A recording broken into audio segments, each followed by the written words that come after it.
All right, guys, what's up? This is your boy Josh here, and I'm here with Mr. Jose Sanchez. How you doing, bro? Man, I'm doing better than most people, bro. Yeah, I'm doing the greatest. I'm I'm doing pretty darn good. A All lot right, of it I'm more financially stable, which means my mindset is in the right place, so I can feel good about me. all right, guys, and that's why you want to stick around and watch the rest of this video. We're gonna be talking about that. We're gonna be talking about sales, marketing, how to blow up your business, what Jose's done, what he's currently doing, and how you can do the same in your life and your business. Okay, so Jose, tell people a little bit about yourself, man. Yeah, How you got no, started, absolutely. where you are today. So just so everybody understand, guys, I come from a very, very humble background. I was born in Mexico, came in to the U.S. as an immigrant, didn't really even understand how to speak English when I got here. So if there's something that you can do to get what you want is work your ass off. But also you got to be careful with where you put your energy because you could be working your ass off in the wrong direction and really end up nowhere. So to tell you a little bit about me briefly, kind of got my start in the car industry. I was hustling, selling cars. I was kicking ass. I was pumping out cars, and Josh and I came across each other, and he kind of put me on into this path. He drifted me off. He took me away from selling cars. He brought me in and gave me the ideas that I needed. And Josh just kind of was the person 2 years ago when COVID hit. He basically said, "Hey man, let's do this over here." And he brought me into PVI. You guys know the brand; it's been around for a while. And COVID hit, so we had to change the plans. And so because when COVID hit, Josh himself and myself ended up parting ways. And that's when my story started, man. It was a crazy journey, and if you stick around, you hear some crazy things happen. Basically, I moved from Alaska to Dallas, and within I don't know 7 days, we made a decision to just leave everything. I had 7, 8 years of roots in one location. I got up and left, came to Dallas, Texas. COVID hit, had to start from scratch, and then that's when I decided to build a business. Guys, if you are in the building your business journey, if you're thinking about it, if you already have a business but you're working for somebody else, I'm going to give you some sauce. Okay. We'll talk about this. I don't want to get too ahead of myself because I'm sure you guys want to dive in peace. I don't want to give it to you all at once. So, if there's any questions you want to ask, man, I definitely want to chime in. But I can tell you guys I made well over $1 million last year, and I'm on track to do 2 this year. So I kind of know what I'm talking about at a small scale. And you made a lot of mistakes, bro. We love mistakes. Oh my God. I mean, nobody's hit it out the park, and from the get go. I mean, you make a mistake, you learn from it, you can teach others. So let's start off there, man. Like, what were some of the mistakes you made that you recently? Some of the big takeaways that you have from 0 to 1 million, right? Let's say, or maybe even from 0 to 100K. A lot of people watching, they're just starting their photo booth business. Well, Just to be clear, my most valuable and most biggest mistake that I've always had is I feel that I can do everything. So I take on too much at once and I end up not being able to advance something. So for example, let's say that you are working for somebody and you're starting your own business. The worst thing you can do is dabble. mm-hmm. Because when you dabble, it's like you push certain things an inch rather than pushing something a mile. So some of the biggest things I've done is wear too many hats in my business.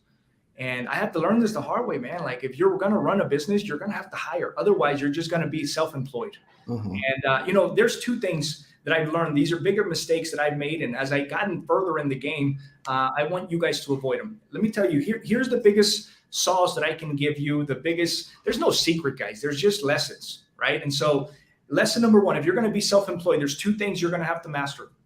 Pay attention, write this down. First thing you're going to have to master if you're going to be self-employed is you're going to have to learn how to generate your own leads, and you're going to have to learn how to close your own deals. If you do that as self-employed, you'll be able to make money. You'll be able to quit the job. You'll be able to make money and afford the lifestyle. If you ever want to graduate from self-employed and having to be a business owner where you employ people, there's 2 more skills you got to master. And these are mistakes that most people make that they never really encounter. Here's the next 2 things. A business owner's got to do 2 things, and you got to master these areas, guys. First thing is you got to learn how to hire. Second thing is you got to learn how to train your hires. Because if you guys can do that, scaling is easy. But those are the biggest mistakes that I made. And, I just summed it up. I didn't go into stories. And the reason for it is because, guys, I made thousands of mistakes. If I explain every single one of them to you, you should be looking at this video till next week. All right, we can dive into a little bit of them. I know one more that we just talked about earlier, and it's also one of mine. In my earlier days, I made this mistake: is the bookkeeping and accounting and the taxes. Bro, So here's the thing. Now I own multiple businesses, and one of the first things I do is after I create the LLC, after I figure out what I'm going to do, here's the structure that I do, guys. You guys have to learn how to build a culture. The way that you start building a culture is creating core values in your company, meaning how do you want people to be an extension of you? How do you want them to behave inside of your organization? So core values is number one thing. I'm giving you how to avoid mistakes. The second thing is you create a mission and a vision statement. A mission is, hey, what am I here? What is this business intended to do? And the vision is what, after 5 years down the road, what is this business going to still do even if I'm not here? The next thing I do is I go hire the best accountant I could possibly afford. If you don't get your money right, if you don't know your numbers, you will always make blind mistakes based on emotions, and it will run you to the ground. Eventually, no matter what, you get ran to the ground if you don't have a bookkeeper and accountant, right? Dude. Guaranteed, right? I struggled. So my first year, we did $1 million in sales, and we were just taking money from it. We thought we were all good. Because you had money in the bank account, though, right? The problem is this is the problem. Sales is not profit. I didn't realize that. I was like, shit, we got $30,000 days. I'm like, man, we're going to buy ourselves all kinds of cool stuff. Rambo, baby. The Stingray family. Yeah, the problem that happens is it floods your bank account. So you think you get excited. Number one, young entrepreneurs make mistakes of seeing the bank account, not realizing that you got to pay the government. You got to pay the overhead. And I didn't understand my overhead. I didn't understand taxes. And so the best advice that I can give you is you got to know your numbers. It's okay to be frugal. It's okay not to be flashy at the first 5 years in business. Yeah. But if you can get your numbers in order and understand how much it's costing you to acquire a client, to operate, your overhead, your hourly rates, if you can understand how much money you should be investing in marketing per month and how much money you're going to pay in taxes, and you understand your net profits every single month, dude, you're running a real business. Where can people go to get this information? I learned a lot of it through like trial and error, obviously. And you learned a lot of it through trial and error, or where? Yeah, no, 100%, dude. I was in debt over 200 grand after my first year because we didn't know about write-offs. I know the word write-off means you can say you invested your money into the business, but I said, hey, we wrote this off. In reality, I had the wrong accountant because I was trying to be cheap and say, instead, I'm going to pay that guy $1,000 to do a great job. I'm going to hire somebody that can do it for $200, and they're going to cut corners. Never, ever, ever shorten yourself when it comes to bookkeeping and accounting and taxes, because you'll pay for it. Your attorneys too. Yeah, but you won't have to deal with attorneys until you pass $1 million plus, unless you really messed up. As you still, setting up the LLCs, so you want to make sure the paperwork, corporate structures, right, 100%, corporations, that kind of stuff. A lot of people like. This is the number one thing, right? You're ready for this? Oh, my cousin did it. Oh, my aunt did it. My barber's, the guy who mowed my barber's lawn, he sets up LLCs, and he did it for $58. Guys, right? If you guys don't get the proper structure of the business before it starts, you're going to deal with headaches down the road. The way that you get taxed means a lot based on how you register. You can be registered as a self-employed 1099, and you will pay way more taxes than as an LLC. And then once you get your LLC or your corporation, you got to understand how it's filed for taxes. We get taxes in S corp, and there's different. And once you get involved in the game, you got to just hire somebody that understands. The way that I grew my company so fast, guys, because I did not do any shortcuts. The smartest things that I did was when I got to a point I was making money, I hired people that were smarter than me so they can do the things I wasn't good at. That's it. But you also took the time to learn some of that, right? Yes, I did, but not to the point that I became an expert. Right, because you just need to know enough not to get screwed over. You don't need to know the whole fucking law. No, just the basics. You learn the basics, and then after that, you hire it out. Right. Okay, guys, write that down. That'll save you that 50 grand right there. That's 50 grand right there.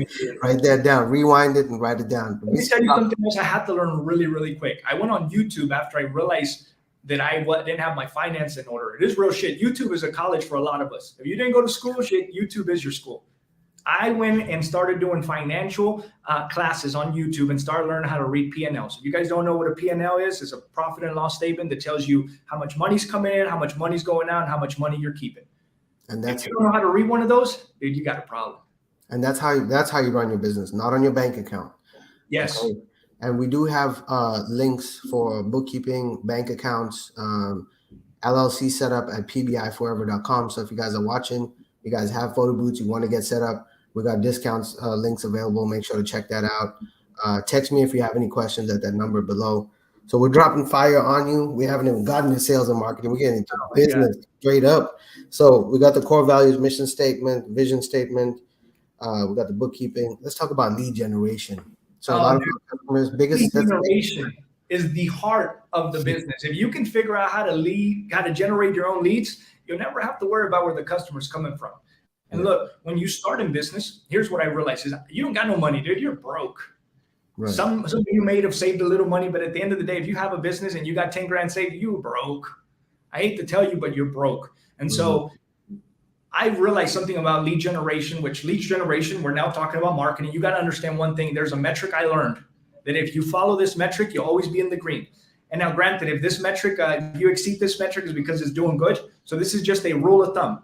Lead generation, marketing, flyers, whatever you're going to do to advertise your business to get it in front of somebody else, you should invest 7 to 10% of your annual revenue or your monthly revenue back into your marketing department. So what does this mean? Let's say your photo booth business is doing $10,000 a month in sales. You should at least put $1,000 out of that back into marketing to keep growing it. If you do that, guys, you'll always be in the green. Now let's talk about lead generation, and let me go dive a little deeper in that. Guys, there's thousands of ways to get your name out. I think today, just because of the way the world is structured and after COVID, everything went digital. I believe digital more than anything, depending on your market. If you guys are in a very rural area and people are living a little bit old school, they might not do digital that well. You might have to put it on newspaper, on the radio. Your market will tell you how they respond to your marketing.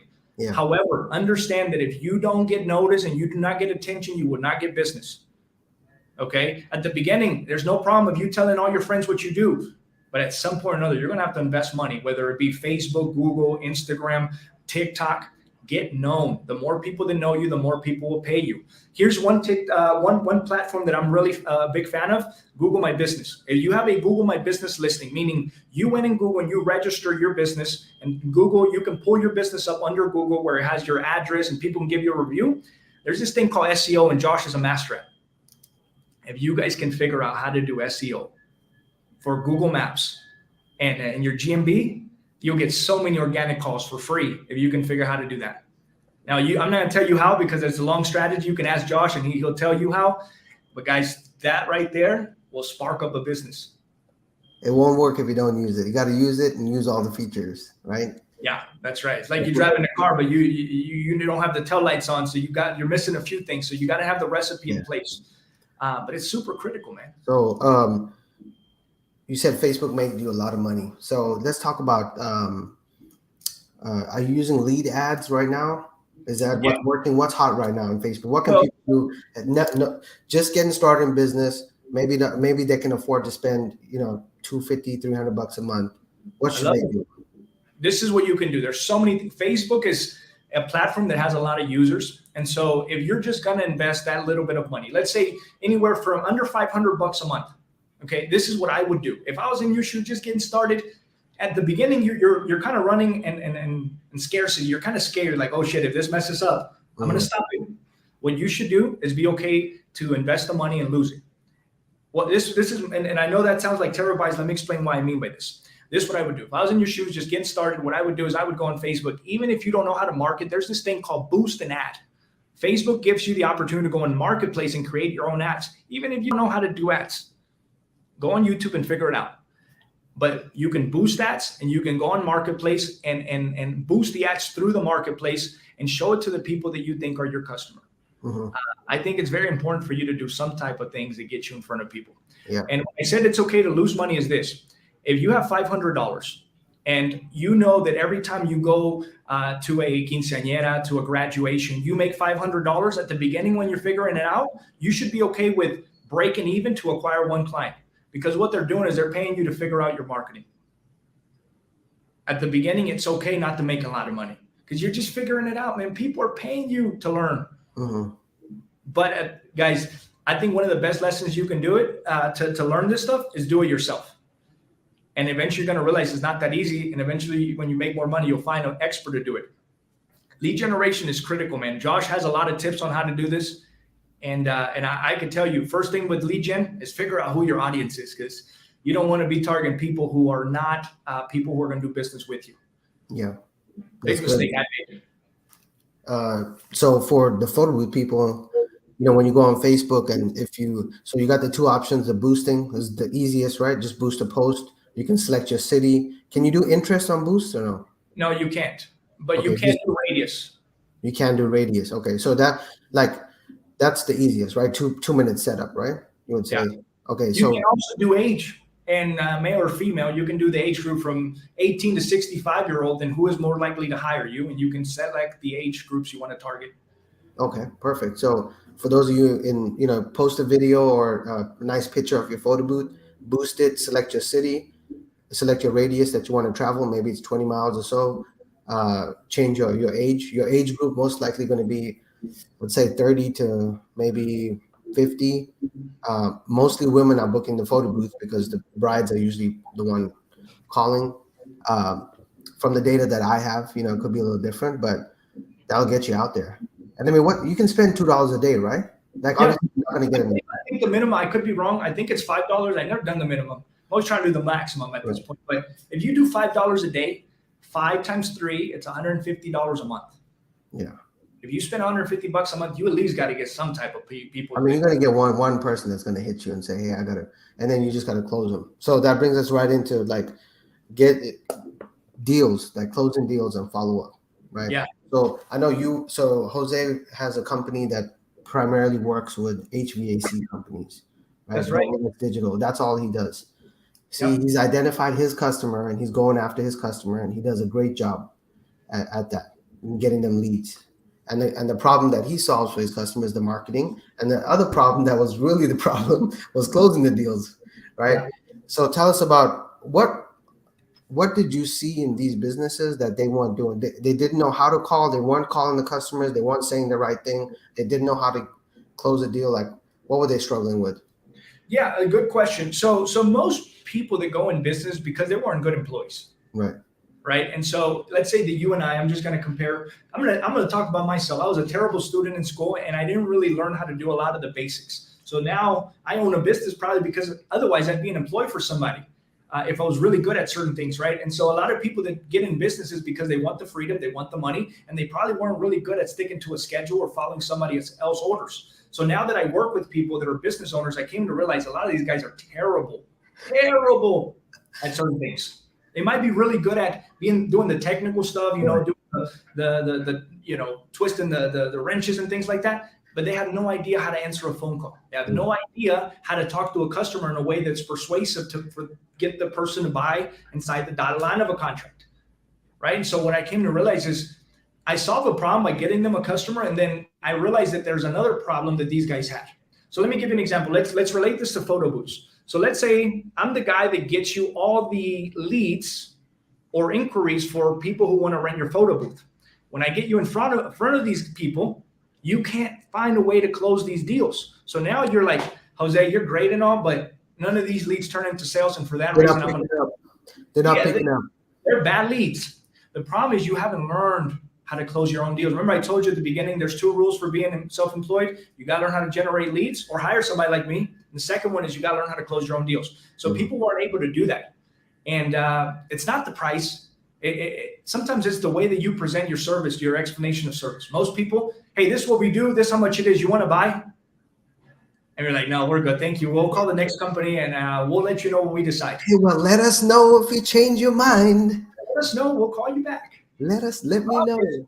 You guys never created a real a real sales process in place, right? Most companies don't. Most companies start out, they're like, man, I'm a great salesperson. No, you're not. You're just taking orders, dog. No, you're not, right? So you learn. And maybe there's somebody watching here who's a master at sales. But I can tell you sales is a really hard thing to do. I'm not too bad at it. I'm decent myself. But there's people who are way better than me that I still learn from.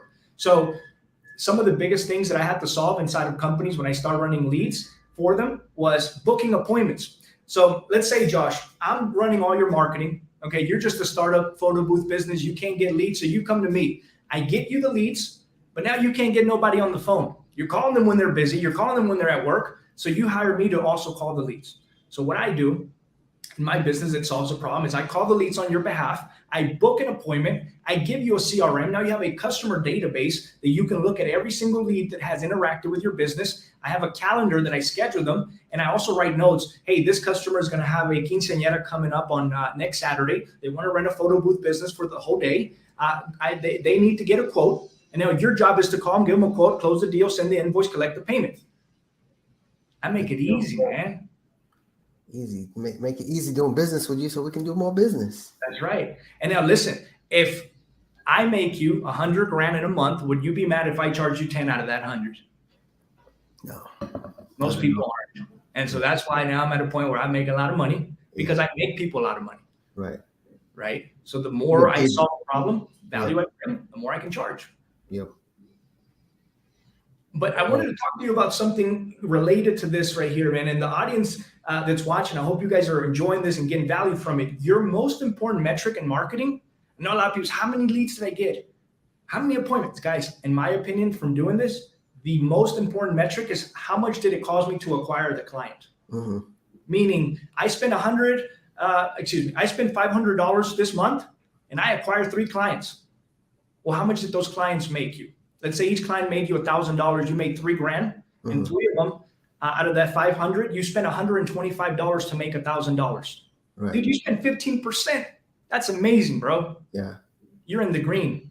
Right. People don't understand that that's the most important, at least in my opinion. If your acquisition cost is somewhere below 20%, you're always gonna. If you can keep it below 15, you're in the green. Yeah. Crushing it, bro. Killing the game.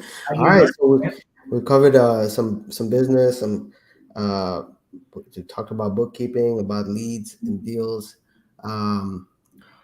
What else we got there to cover? So let me understand. The people that are watching, are we talking about they just started it? Or they've been in business for 2-3 years? We're just getting started. Like, hey, we're just getting started. We're a brand new business owner. We just shipped them the photo booth. And they want to go and expand. Outside of Facebook, are you seeing any other platforms that's generating? Absolutely, bro. My phone is the most powerful tool right here. What I mean by this, if you're just getting started, very few people know about you. The first people who are going to support you is your mom and your sister and your brother. Yeah. If they like you and you've been a good son and brother. Let's say that you have a circle of influence, which is your family and your friends. First thing I do before I even go market is my circle of influence. I reach out to them. Hey, man, I just started this business. And they're the ones that are going to criticize you the most. They're going to tell you, man, that's a terrible idea. But I promise you, if they need you, they're going to support you and call you. What I would do is, let's say Josh is a friend of mine and I'm just getting started. He's my neighbor. Dude, I'm letting everybody that knows me know about what I do. Right. That's the first thing I do. Because if they don't know you, they don't know that you're doing this, it's impossible for them to hire you. And they're the most likely people to give you money because they already trust you. Mm-hmm. So I would target my circle of influence first. As soon as I run out of those people, because you will, I don't care how famous you are, at some point or another, you'll run out. And one of the best things that you can market organically, it's not, hey, my service cost $150 to rent my photo booth for 2 hours. Like, don't always run offers. If you're going to make a post on Facebook about what you do, talk about how it started. Talk about how it's going. Talk about who you want to help. Because no one likes to help a struggling business. People want to do business with people that are doing good. That's a good one. I've never heard that before. Dude, like that. Seriously, bro. Yeah. And you post your prices, it's a race to the bottom, right? Oh, no, don't bump your prices. If you guys are operating on low profit margins, you might as well go work for somebody else. I mean, that's the biggest killer in business that I've seen, that what almost brought me down. First year I operated, after everybody got paid, I took a salary, I took some money, I did my fun stuff. I looked, there was 5% profit margins that was net. I was like, holy shit, I thought I was balling. Mm-hmm. Until I see that I only made, out of $1 million, only $50,000 was left over. I'm like, that's terrible, right? So operating by the cheapest price will be basically walking on a fine rope. And listen, at the beginning, we all do it. Demise. Yeah, at the beginning, hey, whatever it takes just to get the client, even if I got to do it for free. But eventually you start knowing your worth and you start creating a brand that people get attracted to, and you're much better off. Let me tell you this is a piece of advice that I got to give you. Eventually, as you start creating an authority and people start wanting to do business with you and you're in demand, you are better off charging double what you charge and taking less clients than charging half of what you charge and taking 10 clients. Because you're going to do way more work for the same amount of money, and all you're going to do is spin your wheels, get more tired, be more stressed, and the life at home diminishes. Now I charge more money and I do less work, and that's a better business model than anything else. Right. We had that problem. We did 800 events in 2015. I don't even think we made a profit. We got crushed, and we had to work 7 days a week. It's not worth it. It's not. It's not worth it. So when we were talking earlier, you said that your industry in the United States of America, there's about 100 and something thousand HVAC companies. Yeah. Right. Some of those companies chose to call you. You handle their marketing. You book their sales for them. That's right. How does your customers? Do they complain about, oh, it's too saturated, or how, there's so many people doing HVAC? Like, how do they get around that? Because I feel like a lot of people, when they invest into something, right, like a photo booth, they start a photo booth business. They're like, oh, I'm worried about, is it saturated or am I too late? How do your customers handle that, or how do you help them get through that? Yeah. The people that I work with I do work with startups, don't get me wrong. So let's say that you come in, you're going to get your business started, but you're afraid that the market that you're going to jump into, it's already taken off and you're going to be left behind because it's too saturated. You're going to have to get into the market with competing with low price. Let me tell you guys something. There's always room for more people that bring value in any market. You cannot do the same thing that Josh is doing and think that you're going to be able to charge the same prices because somebody's already doing it. If he's doing it and I'm doing it, then what am I good for? You got to be better. You got to find ways inside of any market, inside of any niche, inside of any company to do it better than the other person's doing it. So it's not, hey, it's too saturated. It's, hey, I'm going to come in. I know this market's already heavy with people. I'm going to come in and offer a different angle of service that those people ain't doing. What about this? Instead of just saying, hey, I'm going to rent you a photo booth. Not only am I going to rent you a photo booth, but we're going to be there and we're going to help. Dude, get creative with your service. Provide a bartender service alongside with your photo booth. Get creative. Find ways that you can solve a problem. And in this case, you're not necessarily always solving problems. People rent photo booths to entertain themselves, or maybe to because they fell in love with the service. Is more not necessarily a need. I got to have it to survive. It's more like, hey, this is a cool thing. Right. So find a way to make it even cooler, to solve a problem for the people that is renting you that nobody else is doing. Get creative. Once you get really committed to what you're going to do, creativity sparks. Your brain has so many ideas flowing through your brain.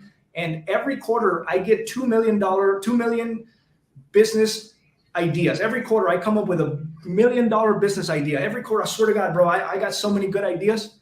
Problem is you can't execute all of them. So find the one that works and go after it. Here's how I would do it. If I was in your shoes, I would ask people, hey, I'm thinking of coming up with this photo booth business. I want to charge this much money, but I'm not sure if it's worth it. If you were going to pay $500 a day, what would it need to include in order for you to justify that investment? And let people tell you. And that's how you start coming up with the packages that you could offer something based on what the feedback, that's called market research. Right. You know? Killing the game, baby. Killing the game. Jose, we appreciate you, man. Dropping some bombs here. I may have to turn this into a course. You know what I mean? Comment below if you like what the bombs Jose is dropping. Comment Jose's bombs, dropping bombs, baby. Appreciate that. So Jose was supposed to speak at the Sales and Marketing Bootcamp. We're gonna have you back on next time. You got a lot of value and a lot of knowledge to bring to us, and we appreciate it. Proud of what you're doing, man. Keep it up. And where can people find you online? You want to mention your Instagram? Yeah, man, I'm everywhere, man. I'm trying to be everywhere. I'm on Facebook as Jose Sanchez. On Instagram, follow me on Instagram, and I like people when they follow me there. Yeah. ZAY Jose, right? Zay. I go by Zay _closer. ZAY_closer. Hit me up on to the gram. Let me know you see me on the show, and I'll follow you back. All right, guys. Well, thanks for watching. If you guys got any questions, text me below at that number or hit up pbiforever.com. You want more information on that. Stay tuned. We'll have Jose speaking at one of our next events, and text me at that number so that you can get updated on when we're doing that. Thanks again, Jose. Take care. Make sure to like and subscribe.